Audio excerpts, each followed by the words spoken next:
Bali adalah sebuah nama pulau di Indonesia yang begitu terkenal. Bali adalah destinasi pariwisata utama di dunia, dan buat Indonesia sendiri, Bali adalah gerbang utama untuk industri pariwisata. Tapi pernah nggak kita berpikir, kira-kira apa yang membuat Bali itu begitu spesial? Apa yang membuat Bali begitu menarik sehingga wajib untuk dikunjungi oleh para wisatawan? Baik, pada video kali ini kita akan mencoba untuk memahami Pulau Bali secara lebih mendalam dari sisi investasi filosofis yang mungkin bisa kita jadikan patokan investasi Bali untuk sebuah role model pada dunia modern ini. Namun sebelum itu, jangan lupa subscribe channel ini dulu, nyalakan lonceng notifikasinya, dan share video ini ke teman-teman kamu.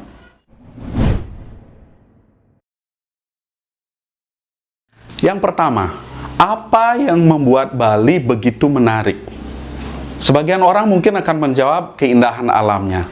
Sebagian orang lain mungkin akan menjawab budayanya. Dan sebagian besar lain mungkin akan menjawab seni, adat istiadat, atau tradisinya. Pada dasarnya tidak ada jawaban yang tepat ataupun jawaban yang salah pada fakta tentang Bali adalah pulau paling menarik di dunia. Namun kalau kita melihat secara lebih dalam, Bali pada dasarnya adalah sebuah hasil dari investasi filosofi jangka panjang dari para leluhur Bali yang mungkin sudah berusia lebih dari ratusan bahkan ribuan tahun, yang secara turun-temurun memperbaharui sebuah nilai dari kearifan lokal itu sendiri. Namun kita harus melihat dari sisi ekonomis bahwa itu pada dasarnya sebuah investasi yang sangat berhasil secara filosofis yang saat ini dinikmati oleh generasi orang Bali pada masa kini, terutama dari sisi pariwisata.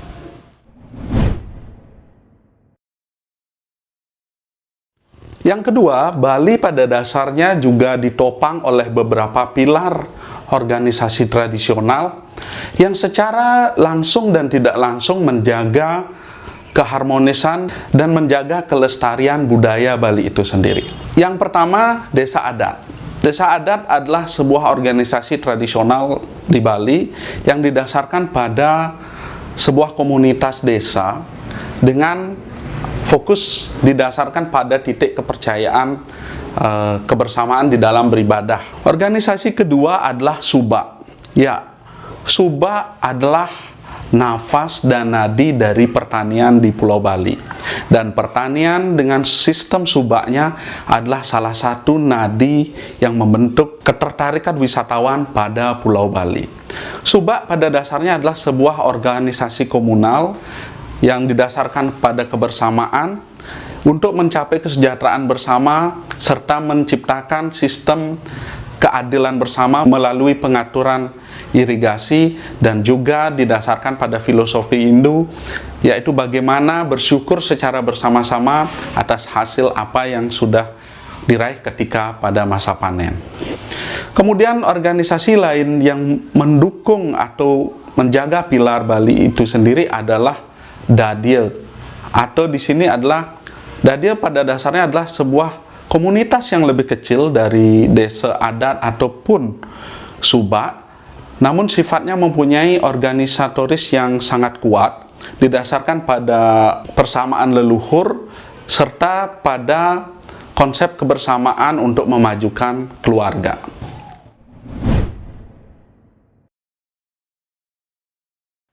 Pilar terpenting lainnya adalah pilar filosofis. Di Bali ada begitu banyak filosofi yang membentuk karakter, budaya, dan kebiasaan masyarakat Bali. Salah satu filosofi terkenal yang didasarkan pada ajaran agama Hindu, namun pada video kali ini kita akan melihat dari sisi universal adalah konsep Trihitakarana. Trihitakarana adalah sebuah konsep yang bisa diaplikasikan secara universal, karena dalam Trihitakarana ini mempunyai visi mewujudkan sebuah keseimbangan. Yang pertama adalah keseimbangan hubungan antara manusia dengan Tuhan. Kemudian keseimbangan hubungan antara manusia dengan manusia. Yang ketiga adalah keseimbangan hubungan antara manusia dan lingkungannya. Konsep Trihita Karana ini sendiri secara tidak langsung telah membentuk masyarakat Bali menjadi sebuah masyarakat yang terbuka serta mampu beradaptasi dengan berbagai pengaruh budaya luar, namun dengan tetap tidak kehilangan jati diri Bali itu sendiri. Kemudian konsep Trihita Karana mengenai lingkungan pada dasarnya adalah sebuah konsep sustainability atau konsep keberlanjutan yang pada dasarnya sudah diimplementasikan secara nyata di Pulau Bali. Misalkan orang Bali mempunyai tradisi melindungi tumbuh-tumbuhan, melindungi hewan-hewan tertentu. Kemudian orang Bali sendiri secara tidak langsung sudah menerapkan bagaimana mengurangi polusi dengan adanya Hari Raya Nyepi yang biasanya setiap tahun baru dirayakan secara meriah. Namun khusus di Bali, Nyepi sendiri justru dirayakan dengan mengurangi segala jenis aktivitas. Itulah sebabnya masyarakat Bali menjadi sebuah masyarakat yang unik, masyarakat yang mempunyai nilai tersendiri, serta menjadi sebuah titik poin yang menjadi daya tarik utama bagi wisatawan. Jadi kalau kita lihat kembali, apa sebenarnya membuat Bali itu menjadi spesial?